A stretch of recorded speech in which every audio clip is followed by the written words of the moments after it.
하나님은 문제 속에 기적의 씨앗을 담아두십니다.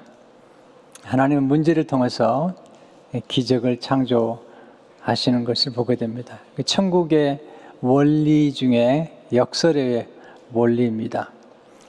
작은 문제 속에는 작은 기적의 씨앗이 담겨 있습니다. 큰 문제 속에는 큰 기적의 씨앗이 담겨 있습니다.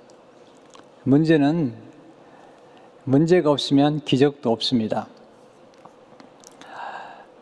문제는 하나님의 기적을 창조하는 재료입니다. 물론 우리가 문제를 좋아하는 사람은 없지만, 그러나 하나님 문제를 통해서 우리를 변화시키고 또 우리의 삶에 놀라운 새로운 일들을 경험케 하신 것을 보게 됩니다. 가나 혼인잔치의 사건은 포도주가 모자란 문제 때문에 생긴 것입니다. 요한복음 4장은 이제 사도 요한이 두 번째 표적이라고 하는 그 말씀이 기록되어 있습니다. 두 번째 표적은 왕의 신하의 아들이 병든 문제 때문에, 거의 죽게 된 문제 때문에 일어나는 그런 기적입니다. 오늘 46절에 보시게 되면 예수께서 다시 갈릴리 가나에 이르시니 전에 물로 포도주를 만드신 곳이라. 왕의 신하가 있어 그의 아들이 가버나움에서 병들었더니. 가나 혼인잔치에서 기적을 베푸신 예수님께서 예루살렘에 올라가세요. 예루살렘에 가셔서 성전을 청결케 하십니다. 그리고 예루살렘에서 여러 가지 표적을 행하셨어요. 그리고 예수님께서 바로 갈릴리로 돌아오시지 않고 사마리아에 가셔서 사마리아 사람들을 예수 그리스도를 믿도록 복음을 주시고, 그리고 이제 다시 사흘째 되던 날에 갈릴리 가나로 돌아오셨습니다. 그리고 이제 사도 요한이 말하는 두 번째 표적을 행하신 것을 보게 됩니다. 문제가 꽤 심각합니다. 47절을 보시면 그가 거의 죽게 되었습니다. 큰 문제죠. 그것도 아들이, 왕의 신하의 아들이 거의 죽게 된 상황인 것을 보게 됩니다. 여기서 우리는 질문을 하게 되죠. 그럼 모든 문제가 기적을 만드는가? 그렇지 않습니다. 많은 사람들이 문제 때문에 무너지고, 또 문제 때문에 문제가 점점 더 커져서 어떨 때는 정말 어려움을 겪는 것도 보게 됩니다. 그렇다면 문제를 어떻게 하면 기적으로 만들 수 있을까요? 문제를 올바로 반응하는 지혜가 세 가지가 있죠. 첫째는 문제를 하나님의 시각으로 보는 것입니다. 내 눈이 아니라 하나님의 눈으로 문제를 바라보게 되면 거기서 우리는 하나님의 섭리를 깨닫게 됩니다. 우리 문제 속에 하나님의 섭리가 있다는 사실을 알게 되고요. 그러니까 문제를 통해서 하나님의 음성을 듣는 것이죠. 이런 문제가 있다면 그 속에 하나님의 섭리와 뜻이 있다고 믿는 것입니다. 더 중요하겠습니다. 하나님께서 내가 지금 경험하는 문제를 통해서, 그리고 합력해서 또한 선을 이루실 것을 믿는 것이죠. 이 하나님의 시각으로 문제를 바라본다는 게 굉장히 중요한 것입니다. 둘째로 문제를 긍정적으로 해석하는 것입니다. 문제보다 중요한 건 해석이죠. 부정적으로 해석하면 부정적인 결과를 낳게 되고요. 긍정적으로 이렇게 해석하면 긍정적인 결과를 낳게 됩니다. 문제를 긍정적으로 해석한다는 게 무엇을 의미할까요? 그것은 문제 속에 하나님의 변장된 축복이 담겨 있다고 해석하는 것입니다. 곧 문제 속에 하나님의 비전이 담겨 있다고 해석하는 것입니다. 실제로 문제를 하나님께 가지고 가는 것입니다. 이 기도이죠. 기도. 지금 왕의 신하가 아들이 병들어 죽게 되었을 때 그 문제를 예수님께로 가져가잖아요. 또 포도주가 떨어졌을 때 예수님께로 문제를 가져가잖아요. 우리가 직면한 문제를 하나님께 가져갈 때 이게 기도거든요. 하나님께 아뢰는 거죠. 너무 어렵게 생각하지 말고 기도를요. 그냥 하나님 저게 문제가 있네요. 지금 여기 왕의 신하처럼 내 아들이 죽게 되었습니다. 병들었습니다. 또는 예수 어머님처럼 포도주가 떨어졌습니다. 이게 기도예요. 놀랍게도 많은 분들이 교회를 다니지만 이 기도를 너무 어렵게 생각하거나 기도를 잘 하지 않아요. 한마디를 이렇게 내서 표현하는 걸 잘 못해요. 네. 한마디 그냥 하는 거죠. 저 문제 있습니다, 하나님. 그래서 문제를 하나님께 맡기는 것입니다. 그럼 하나님께서 어떻게 문제를 해결해 주시는가? 제 인생 경험과 성경을 보게 되면 때로는 하나님이 직접 개입하셔서 역사해 주세요. 때로는 하나님 우리에게 지혜를 주세요. 문제를 해결할 수 있는 지혜를 주세요. 그래서 문제를 해결해 주시는 거죠. 때로는 하나님께서 사람들을 보내주세요. 내가 직면한 문제를 해결할 수 있는 정보나 또는 자원이나 또는 능력을 가진 분들을 보내주세요. 그렇게 해서 문제를 해결해 주시는 것을 보게 됩니다. 문제를 언제 어떻게 해결해 주시는가는 하나님의 섭리와 계획 속에 있기 때문에 거기까지 우리가 너무 관여할 건 아니고요. 다만 하나님 앞에 기도하게 되면 하나님께서 다양한 방법과 다양한 자원과 또 하나님이 다양한 사람들을 통해서 생각지도 못했던 사람들을 통해서 역사하십니다. 그래서 문제를 놓고 기도했다면 우리는 기대하는 마음으로 하나님 어떻게 역사하실까 하는 그런 기대하는 마음으로 우리가 관찰하고 그리고 기다리는 것이 중요한 것입니다. 자, 오늘 우리가 요한복음 4장에서 배우는 교훈과 진리는 뭘까요? 첫째로 고난은 하나님을 찾게 만드는 변장된 축복이라는 것입니다. 왕의 신하는 그 당시 귀족입니다. 헤롯 왕의 신하라는 말은 유대인이 아닙니다. 이방 사람이라는 것입니다. 그는 돈이 있고 권력과 권세가 있는 사람입니다. 그래도 해결할 수 없는 고난이 찾아온 거예요. 아니, 왕의 신하가 돈이 없었겠습니까? 그는 많은 의원들을 동원해서 아들의 병을 고치려고 했을 거예요. 근데 못 고친 거예요.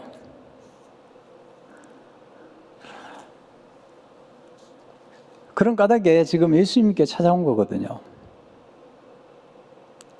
하나님을 찾아온 거거든요. 근데 우리 삶에 여러 가지 문제가 있지만 하나님을 찾게 만드는 고난은 좋은 고난이죠. 고난을 만났다고 다 하나님을 찾지 않습니다. 저는 오히려 고난 때문에 더 사람이 악해지고 더 하나님 앞에 반항하고 하나님의 품을 떠난 사람들도 많이 봤습니다. 그러나 이 왕의 신하는 지금 예수님께 나온 것입니다. 사실 그 당시에 예수님은 평범한 목수입니다.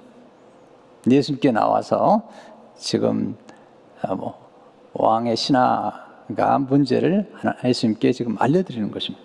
47절을 보시게 되면 그 예수께서 유대로부터 갈릴리로 오셨다는 것을 듣고 가서 청하되 내려오셔서 내 아들의 병을 고쳐주소서 하니 그가 거의 죽게 되었습니다.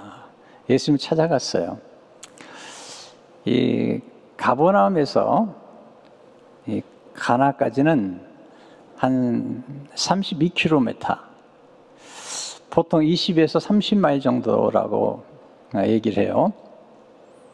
그런데 쉬운 길이 아니에요. 그 당시에 자동차가 있었던 것도 아니고 또 걸어서 가거나 아니면 낙타를 타고 가거나 그랬을 텐데요. 근데 문제는 뭐냐면 이 가버나움이 가나보다도 700피트 아래에 있는 곳이에요. 그러니까 가버나움에서 가나안까지 찾아가려면 상당한 비탈길을, 언덕길을 넘어서 가야 되는 거예요.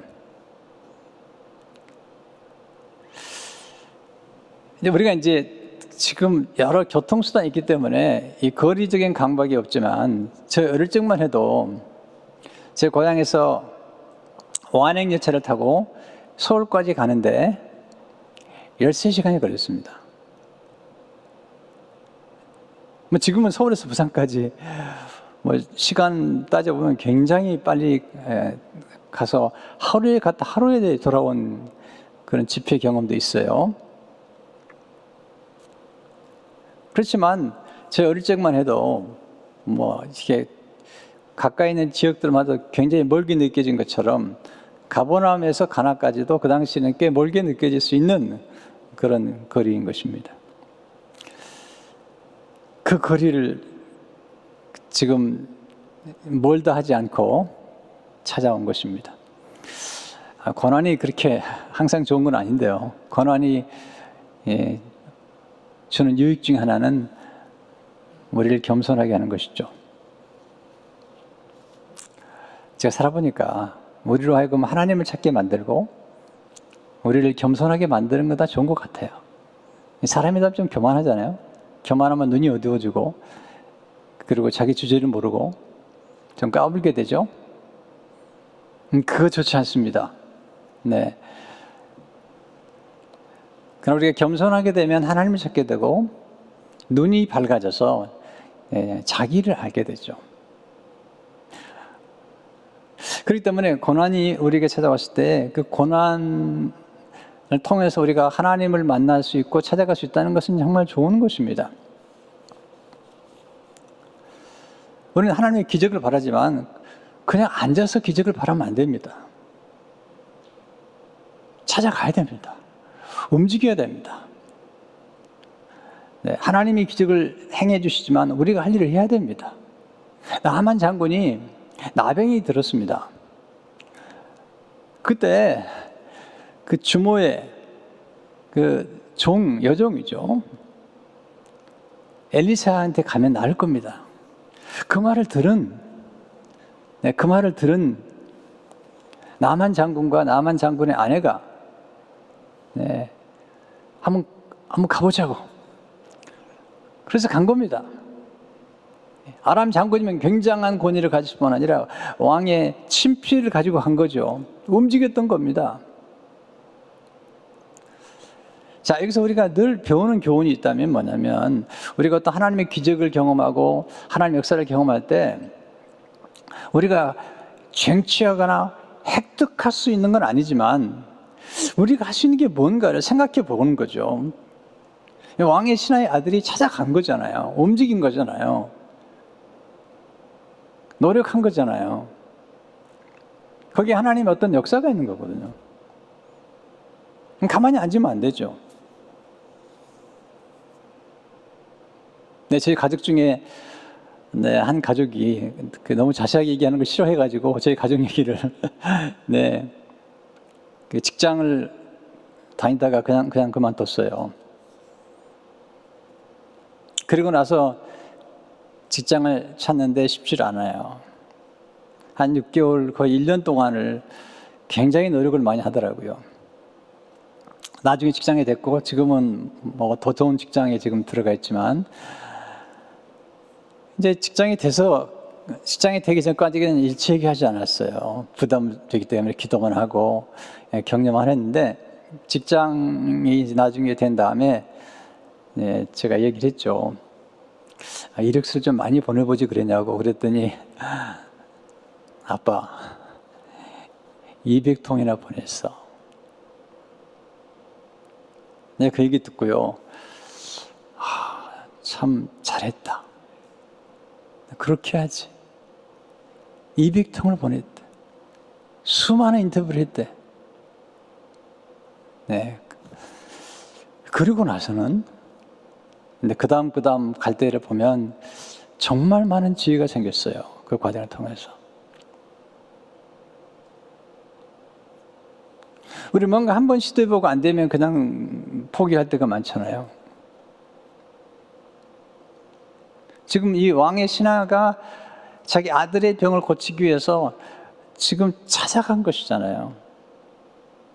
혼자서 보니까 언덕을 넘고 또 넘어서 찾아가서 그 당시에 평범한 목수였던 예수님께 찾아가서 내 아들이 지금 죽게 생겼는데 내려오셔서 가나에서 가버나움으로 내려오셔서 700피트 아래에 거하고 있는 가버나움에 내려오셔서 내 아들의 병을 고쳐달라고 지금 간청하고 있는 것입니다.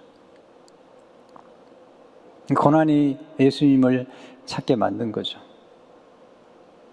두 번째로 하나님은 작은 믿음을 키워 기적을 경험하게 하시는 것을 보게 됩니다.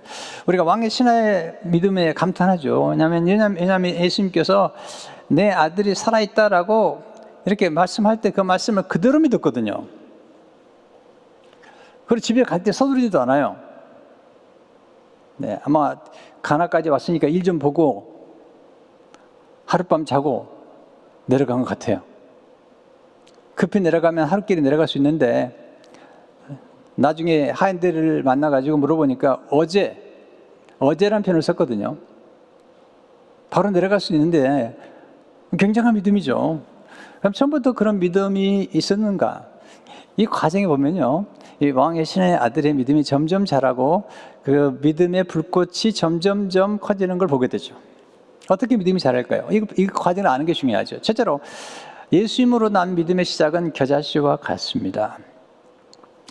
어떻게 믿음을 갖게 됐죠? 처음에는 소문을 들은 거예요. 47절을 보시면 그 예수께서 이대로부터 갈릴리로 오셨다는 것을 듣고, 이 단어가 아주 중요한 단어입니다. 듣고 가서 청하되. 믿음은 들음에서 오는 것입니다. 우리가 예수 그리스도의 소식을 들었다는 것은 굉장히 축복인데, 왕의 신하는 이방인인데 이방인이 예수님의 소문을 들었어요. 가나 혼인잔치의 소문도 들었죠. 그리고 예루살렘에 올라가셔서 예수님께서 표적을 행하신 소식도 들었던 것 같아요. 근데 처음에는 나와 상관이 없는 얘기로 들었을 거예요. 근데 아들이 병이 들고 모든 의원들의 노력이 이제는 수포로 돌아간 이 시점에서 그 소문에 대한 관심을 갖게 되고, 그리고 예수님을 찾아가게 된 거죠. 로마서 17장 10절에 보면 믿음은 들으면서 시작됩니다. 요한계시록 1장 3절에 보면 듣는 자가 복이 있습니다. 오늘 또 하나님 말씀을 듣는 이 시간이 정말 복되는 것입니다. 이 듣는 귀가 복이 있는 거예요. 이 들음으로써 이 겨자씨만큼한 그런 믿음을 갖게 된 것입니다. 그런데 예수님은 이 겨자씨만한 믿음이 나중에 점점점 커질 수 있다고 말씀하시는 거죠. 마태복음 17장 20절을 보시면 만일 너에게 믿음의 겨자씨 한 알만큼만 있어도 이 산을 명하여 여기서 저기로 옮겨지라 하면 옮겨질 것이요 또 너희가 못할 것이 없으리로다. 두 번째, 믿음은 예수님의 일시적인 거절을 극복함으로 성장하는 것입니다. 예수님께서 어떻게 반응하시죠? 48절을 보세요. 예수께서 이르시되 너희는 표적과 기사를 보지 못하면 도무지 믿지 아니하리라.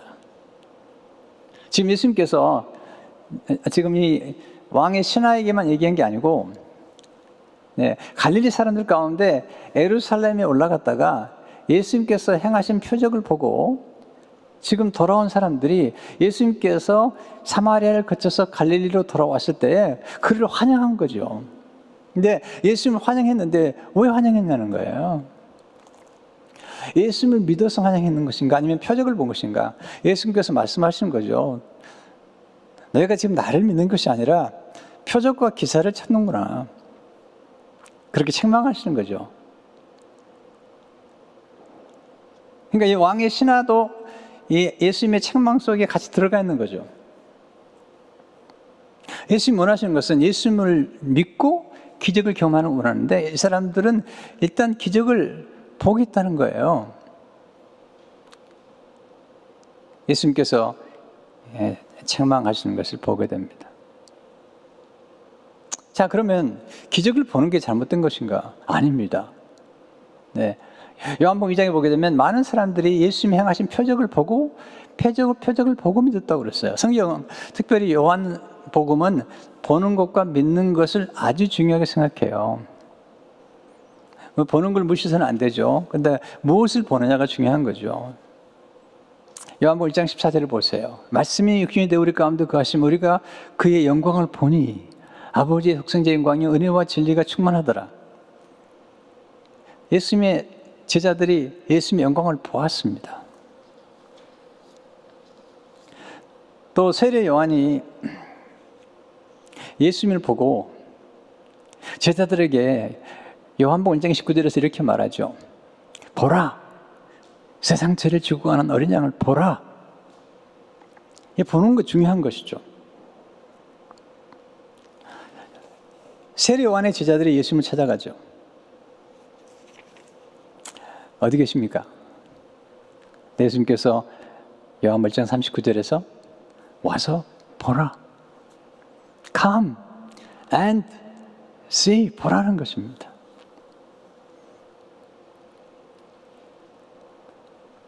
그런데 지금 사람들은 예수님을 보는 것이 아니라 지금 기적에만 관심을 가지고 기적만 보려고 그러는 거죠. 예수님의 관심은 예수님을 보기를 원하는 거잖아요. 놀라운 건 뭐냐면 지금 요한복음 4장에서 예수님이 만났던 사람 중에 하나가 사마리아 여인이거든요. 또 사마리아 사람들이거든요. 근데 놀랍게도 그 당시에 사마리아 사람들은 이방인보다도 더 못되게 취급을 했어요. 유대인들은 표적과 기사를 구하는데 사도 이 사마리아 사람들은 예수님이 행하신 표적을 보지 않고, 왜냐하면 사마리아에서 예수님이 표적을 행하지 않으셨거든요. 표적을 행하지도 않았는데도 예수님을 믿고 예수님을 세상의 구주라고 고백했거든요. 이게 아이러니컬한 거예요. 예수님께서 요한복음 4장에 보면 선지자가 고향에서는 대접 못 받는다는 거예요. 갈릴리가 예수님의 고향이거든요. 성장한 고향이거든요. 그 가나와 나사렛과의 관계가 가깝기 때문에 예수님께서 성장하는 곳에서 인정을 못 받은 거예요. 오히려 사마리아 사람들이 환영하고, 여기 지금 왕의 신하가 환영하고, 로마의 백부장이 예수를 믿고, 근데 예수님을 잘한다고 하는 사람들이 오히려 예수 그리스도를 신뢰하지 않은 거죠. 곽선임 목사님이 그런 얘기를 하십니다. 신학교에 강의하면 부탁하는 게 있답니다. 신학생들에게 내가 어릴 적부터 성장한 교회에 지금 머물고 있다면 신학교를 졸업하면 떠나라. 다른 교회 가라. 왜? 어릴 적부터 너를 본 사람들은 너를 전도사로 목사로 인정하기가 좀 어려울 것이다. 그렇게 권면했다고 그래요. 예수님도 마찬가지거든요. 나중에 예수님이 가장 기적을 많이 행하셨던 가버나움, 또 나사렛 사람들이 예수님을 인정하지 않거든요. 저도 목회하고 나서 여러 곳에 초청을 받았는데, 복음 전하는 초청을 받았지만 이 고향에서 저를 초청한 적이 거의 없어요. 딱 한 번, 몇 년 전에 초청을 받아서 가서 설교를 했어요. 네, 고향에서는 별로 대접을 못 받은 것 같아요, 제가. 네. 어떤 연구인지 모르지만 초청을 받은 적이 거의 없어요. 예수님께서 똑같은 말씀하고 계시는 거죠.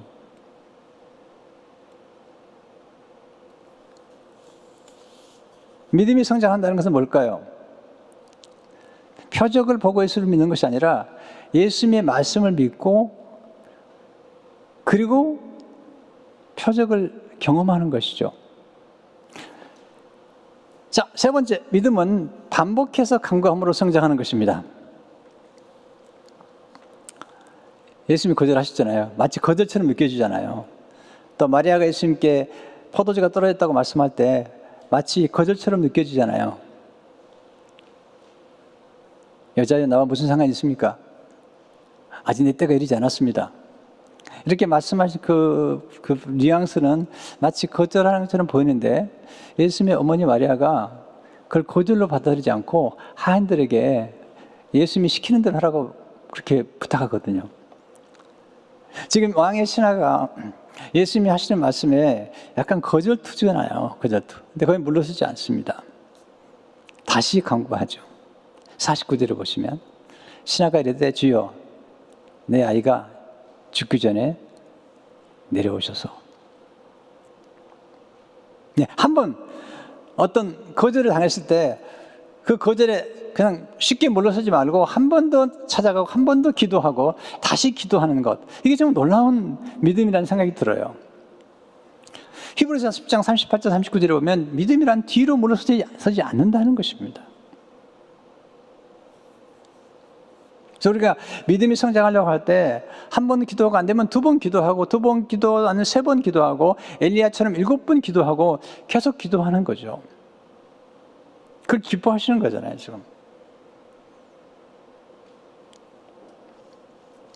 예수님도 한 번 기도하고 안 된다고 끝낸 게 아니잖아요. 마가복음 8장에 보게 되면 시각장애인이 예수님을 찾아오죠. 예수님께서 침을 뱉어 이제 기도를 해주시죠. 한 번 기도하세요. 그래 물어보죠. 뭐가 보이냐 그랬더니 사람 같은 것이 보이고 나무 같은 것들이 움직입니다. 근데 예수님께서 다시 기도하세요. 두 번째 기도하세요. 그랬더니 온전히 보게 돼요. 이 다시 예수님이 다시 안수하심이에요. 마가복음 25장 보면 이에 그 눈이 다시 안수하심에 그가 주목하여 보더니, 한 번만 기도하신 게 아니잖아요. 여러분이 안수 기도를 받았다고 할 때도 한 번 기도하고 안 나왔다고 거기서 물러서지 마시고 또 기도 받아보고 또 기도 받아보고 또 기도 받아보고 이렇게 계속 기도를 받을 때 더 놀라운 역사를 경험할 수 있는 것입니다. 네 번째, 믿음은 예수님의 말씀을 온전히 신뢰할 때 성장합니다. 50절을 보세요. 예수께서 이르시되 가라 내 아들이 살아있다 하시니 그 사람이 예수께서 하신 말씀 믿고 가더니. 이거 쉽지 않습니다. 자, 보세요. 왕의 신하가 예수님께 요청했던 것은 내려오셔서 나와 같이 가셔서 내 아들에게 안수 기도를 해주시든지, 이걸 원했던 거잖아요. 예수님께서 그냥 가라는 겁니다. 그냥 가라는 겁니다. 근데 믿고 갔어요. 믿음이 성장한 거죠, 그 사이에. 자, 그래서 우리가 기도할 때, 우리가 예수님께 기도하고 하나님께 기도할 때 우리가 원하는 방식으로 우리 기도가 응답되거나 우리가 원하는 때에 기도가 응답되거나 라고 하는 생각을 하지 않는 게 좋습니다. 왜냐하면 지금 왕의 신하에 이 사람은 아들이 병들었을 때에 지금 내려간다는 거거든요.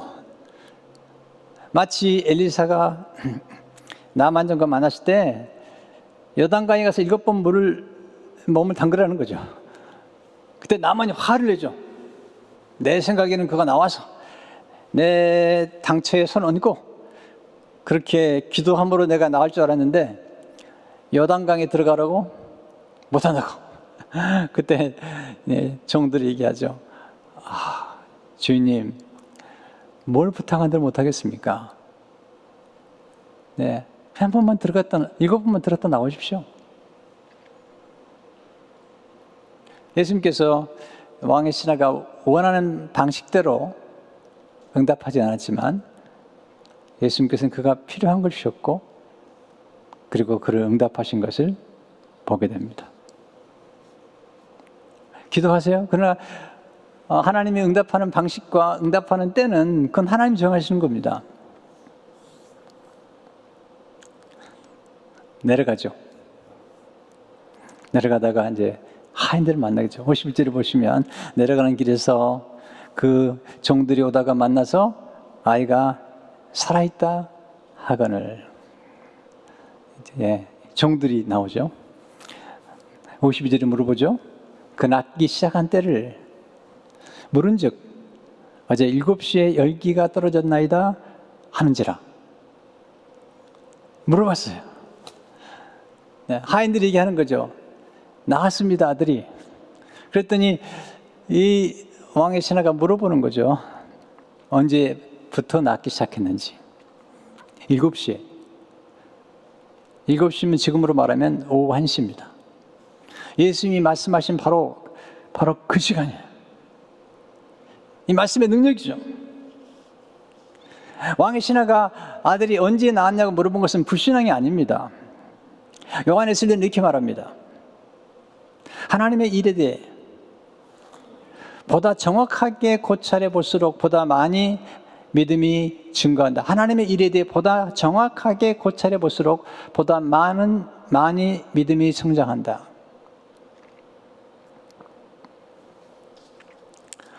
이제 저도 이렇게 믿음 생활하면서 깊이 생각할 때가 많아요. 뭘 깊이 생각하냐면 내가 오늘 어떤 어려움에 직면했을 때 지나간 과거를 돌이켜보면서 하나님이 내가 어려움의 순간을 겪을 때마다 어떻게 역사하셨고 어떻게 문제를 해결해 주셨고 어떻게 고난 중에 축복하셨는지 그걸 생각하게 돼요. 그리고 생각을 해요. 그러면 제 믿음이 약했던 믿음에 불이 확 타오르기 시작해요. 예수님을 정말 믿고 우리가 기도하는 생활을 했다면 지나간 과거에 하나님이 놀라운 역사를 일으켜 주신 거거든요. 어려울 때마다 도와주셨던 거거든요. 그리고 사람을 보내주기도 하고 그리고 하나님이 지혜를 주시기도 하고 하나님이 직접 개입해서 문제를 해결해 주시기도 하고 지나가 보면 내 인생의 문제와 고난과 그리고 시련이 제 삶을 부요하게 만들 때가 너무나 많았던 거거든요. 그러니까 이 왕의 신하는 집에 돌아와서 그리고 돌아와서 하인들에게 돌아오는 게 물어본 거거든요. 물어봤더니 어제라는 거죠. 어제 7시에 곧 예수님께서 말씀하셨던 바로 그 시간. 요한복음 4장 53절에 보시면 그의 아버지가 예수께서 내 아들이 살아있다 말씀하신 그때인 줄 알고 자기 온 집안이 다 믿으니라. 그리고 54절에 이렇게 말씀하죠. 이것은 예수께서 유대에서 갈릴리로 오신 후에 행하신 두 번째 표적이니라. 자, 여기서 우리 질문할 수 있어요. 예수님께서 지금 두 번째 표적을라고 사도 요한이 얘기한 이유가 뭘까요? 예루살렘에서도 표적을 행하셨거든요. 많은 표적을 행하셨어요. 그리고 갈릴리의 사람들이 예루살렘에 갔다가 명절에 예수님께서 표적을 행하신 것을 보았어요. 자, 그러면 첫 번째 표적과 두 번째 표적 사이에도 많은 표적이 있었는데 왜 사도 요한이 이 두 번째 표적이라고 꼭 얘기하는 걸까요? 거기에는 첫 번째 표적과 두 번째 표적 사이에 비슷한 점이 많아서 그래요. 첫 번째 비슷한 문제는 문제 때문에 생긴 거예요. 기적이요. 두 번째는 예수님께서 표적을 행하시기 전에 일단 한번 거절하셨어요. 어머니 마리아의 그 간청에 거절한 것처럼 보이잖아요. 또 이 왕의 신하가 왔을 때도 거절한 것처럼 보이잖아요. 또 하나의 공통점은 뭐냐면 두 사건 다 예수님이 아무것도 하지 않아요. 말씀만 하셨어요. 하인에게 항아리에 물을 채우라고 말씀하시고 이제 물을 갖다 주라고 말씀하시고 또 이 왕의 신하의 아들을 고쳐주기 위해서 예수님께서 말씀만 하신 거거든요. 내 아들이 나왔다는 거죠. 또 두 사건 다 종들이 등장해요. 하인들이요. 그리고 이 하인들이 기적이 일어난 사건을 알고 있은 거예요. 가나온 잔치에 있었던 하인들은 물이 포도주가 된 걸 알았고 그리고 이 하인들은 왕의 신하의 아들이 병이 나은 것을 알고 있죠.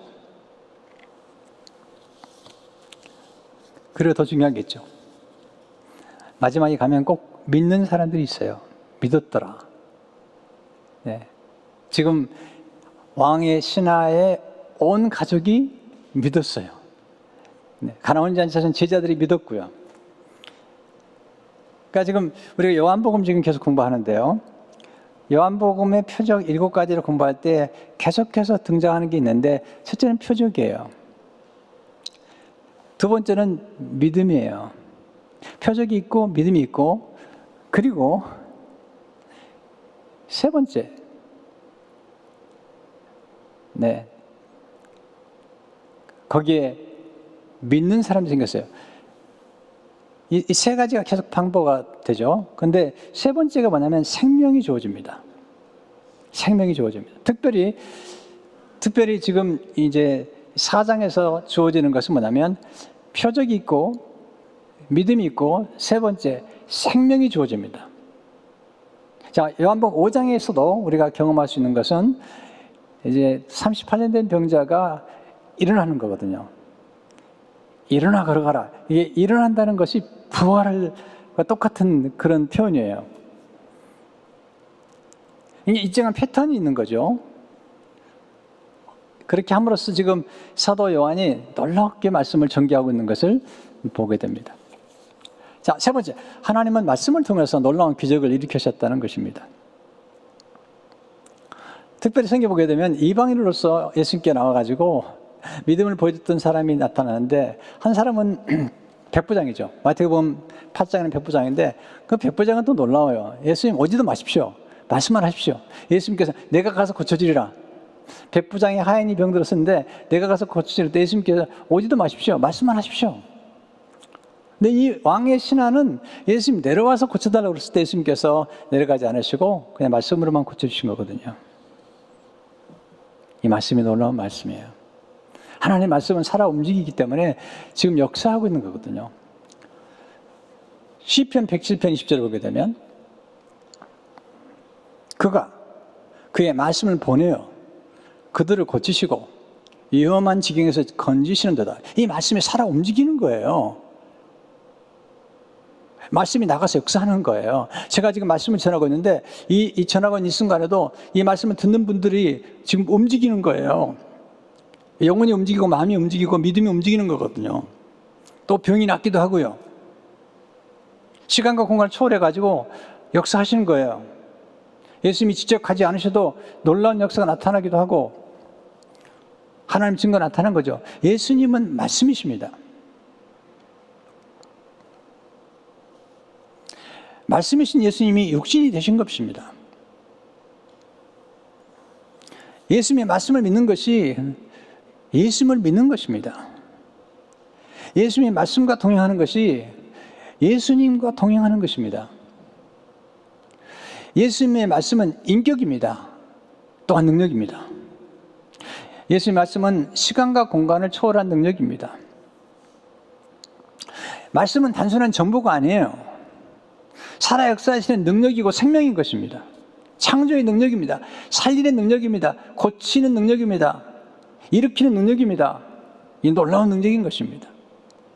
예수님께서 말씀으로 오셨잖아요.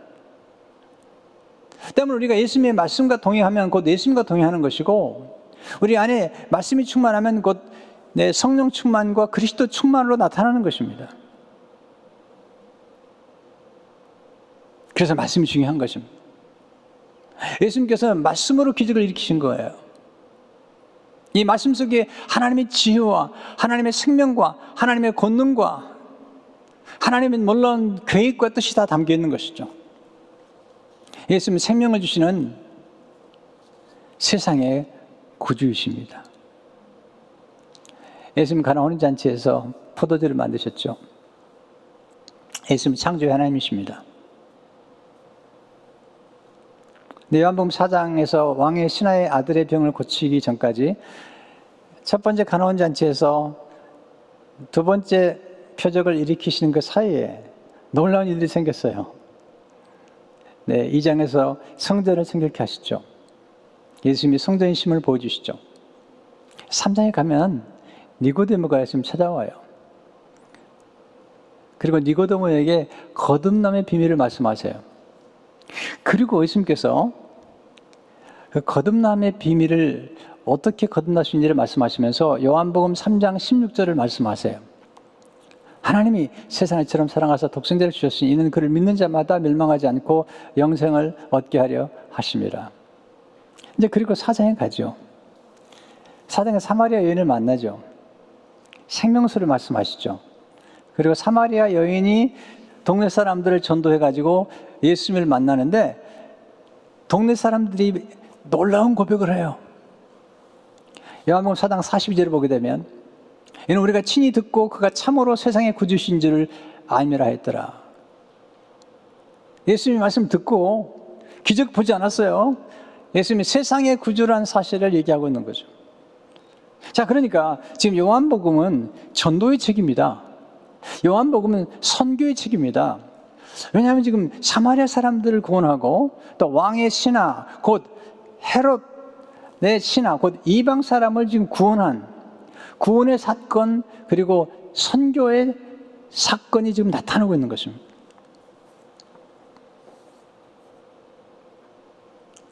근데 여기서 우리가 하나 기억하겠습니다. 그것은 뭐냐면 이 결론이 좀 놀라워요. 그가 원했던 것보다 더 놀라운 걸 주신 거죠. 어떻게? 아들의 병을 고쳐주는데 끝난 게 아니죠. 온 집안이 다 믿게 됐어요. 여러분, 병 나는 거 중요합니다. 병 나았지만 또 걸릴 수 있습니다. 그러나 온 집안이 예수를 믿고 영생을 얻고 예수 그리스도를 따라가는 건 정말 축복인데 이 왕의 신하는 지금 이방인인데 그 온 가족들이 예수를 믿게 된 것입니다. 자, 우리가 기도하는 게 중요하죠. 우리가 기도하게 되면 우리가 원하는 것보다 우리가 필요한 것을 주시는 거예요. 우리가 기도하게 되면 우리가 구하는 것보다 더 많은 걸 주시는 거예요. 뭔가 더 있는 거예요. 병 고치는 것보다 병 고침을 받는 것보다 더 중요한 게 있는 것입니다. 우리가 구하는 어떤 것보다 더 중요한 게 있는 것입니다. 하나님은 그걸 주기 원하시죠. 에베소 3장 20절을 보게 되면 우리 가운데 역사하시는 능력대로 우리가 구하거나 생각하는 모든 것에 더 넘치도록 능히 하실 얘기에 우리가 구하는 것 생각하는 것보다 모든 걸 넘치도록 하신다니까요. 이게 하나님이 하신 역사예요. 하나님 일이시거든요. 더 있습니다. 더 있어요. 우리가 구하는 것만 주시는 게 아닙니다. 우리가 원하는 것보다 더 좋은 것, 더 필요한 것, 때로는 더 많은 걸 주시는 거거든요. 이게 지금 요한복음 전체에서 사도 요한이 예수님을 증거할 때마다 그렇게 증거하고 또 요한복음 6장에 보면 오병 이어 기적이 나오는데 오병 이어를 가지고 수많은 사람을 먹일 뿐만 아니라 12광주가 남지 않습니까? 이게 예수 믿는 거예요. 네, 예수 믿는 것은요, 끝없는 기대와 끝없는 소망과 그리고 하나님의 놀라운 역사를 바라보는 거죠. 전 그걸 경험해요. 연약한 가운데도 하나님 베푸신 그리스도의 놀라운 능력을 경험하기도 하고요. 또 고난 가운데 하나님께서 역설적으로 더 많은 축복을 주신 것도 경험하고요. 더 있는 것입니다. 이게 표적의 특징이죠. 하나님은 벼랑 끝에서 역사하시는 분이죠. 만약에 이 왕의 신하가 고난을 겪지 않았다면 그는 예수님 찾아오지 않았을 것 같아요. 벼랑 끝까지 갔으니까 예수님을 찾아온 거거든요. 그리고 놀라운 축복을 경험한 것입니다. 기도를 통해 고난이 변장된 축복에 대한 경험을 하셔야 됩니다. 그래서 제가 기도를 강조하는 것입니다. 왜? 기도 없이는 기적이 없는 것입니다. 문제 없으면 기적도 없습니다. 동시에 기도가 없으면 문제가 기적이 되지 않습니다. 기도하면 하나님이 놀라운 기적을 일으켜주시고 우리가 구하는 것보다 더 놀라운 역사를 일으켜주셔서 우리의 삶을 풍요롭게 하시는 것입니다. 성도 여러분, 지금 여러분이 직면한 어떤 문제가 있을지 모르겠어요. 네, 문제 다 있어요. 네. 근데 그 문제를 예수님께 가져가고 그리고 예수님 말씀을 그대로 믿을 때 거기서 우리의 믿음이 점점 불타오르게 되고, 그리고 우리가 기도했던 것보다 더 많은 것을, 아니 더 좋은 것을, 아니 영원한 것을 주시는, 곧 영원한 생명, 이 가정에, 이방인의 가정에 놀라운 일이 벌어졌어. 이 왕의 신하가 누구일까? 네, 궁금하지 않아요? 스폴저는 이 왕의 신하가 누가복음 8장 3절에 나오는 헤롯의 청지기 구사의 아내 요한나, 예수님과 제자를 섬겼던 헤롯의 청지기 구사의 아내라고 나오는데 그 사람이 아니었겠는가? 그건 어떤 사람은 사도행 13장 1절을 보게 되면 안디옥 교회의 교사들 가운데 헤롯의 젖동생 마나인이 나오는데, 이 왕의 신하, 헤롯 왕의 신하가 혹시 이 사람은 아니었겠는가? 그렇게 얘기를 해요. 저는 가능하다고 생각해요. 왜냐하면 이 왕의 신하가 아들이 고침받고 온 집안 예수 믿은 다음에 그의 아내가 예수님이 필요한 것을 채우는 것은 당연하다고 생각이 돼요. 또 예수 그리스도를 믿고 교회에서 역할을 하는 건 당연하다고 생각이 되죠. 이것은 정확한 근거는 없지만 스폴전이나 또 성경학자들이 그런 가능성을 추적해 보는 가운데 드린 말씀이에요. 성도 여러분, 오늘 말씀을 가슴에 새기십시오. 네, 문제 속에 기적의 재료가 담겨 있습니다. 기적의 씨앗이 담겨 있습니다. 또한 고난은 변장된 축복입니다. 에이, 목사님 너무 그렇게 얘기하지 마세요. 그럴지 모르지만 성경이 증거하는 것 그대로 믿으시고, 또 우리가 구하는 것보다 더 많이 주실 걸 기대하면서, 더 좋은 것을 주실 걸 기대하면서 여러분 승리하는 여러분 되시기를 주의 이름으로 축원합니다. 하나님 아버지, 오늘 주신 말씀으로 위로를 받게 하시고, 또한 이것뿐만 아니라 우리가 직면한 문제들이 말씀을 통해서 해결되고 깨달아지고, 그리고 왕의 신하처럼 우리가 하나님의 놀라운 능력을 경험하고, 아직 보지 않았지만 말씀으로 믿고 갔다가 보게 된 것처럼 우리도 먼저 말씀을 그대로 믿는 가운데 보게 하시고 경험하는 축복을 받게 해 주옵소서. 예수 이름으로 기도하옵나이다. 아멘.